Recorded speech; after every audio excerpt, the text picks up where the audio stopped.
एक बार अर्जुन ने श्री कृष्ण से पूछा, हे केशव, इस संसार में कुछ लोग बिना मांगे बहुत कुछ पा लेते हैं, जबकि कुछ लोग पाने की चाह में जीवन भर भटकते रहते हैं। इसका रहस्य क्या है?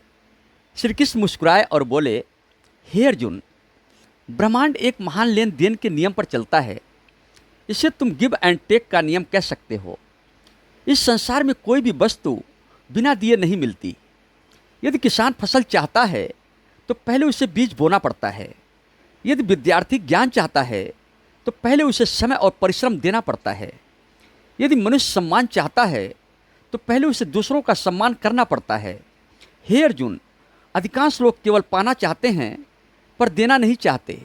यही उनके दुख का कारण है। ब्रह्मांड पहले देखता है कि तुम क्या दे रहे हो। यदि तुम प्रेम दोगे तो प्रेम लौट कर आएगा। यदि तुम सहयोग दोगे तो सहयोग लौट कर आएगा। यदि तुम विश्वास दोगे तो विश्वास लौट कर आएगा। और यदि तुम केवल स्वार्थ दोगे तो वही स्वार्थ तुम्हारे जीवन में लौटेगा। देखो अर्जुन, नदी इसलिए महान बनती है क्योंकि वह निरंतर अपना जल देती रहती है। सूर्य इसलिए पूजनीय है क्योंकि वह प्रतिदिन अपना प्रकाश देता है।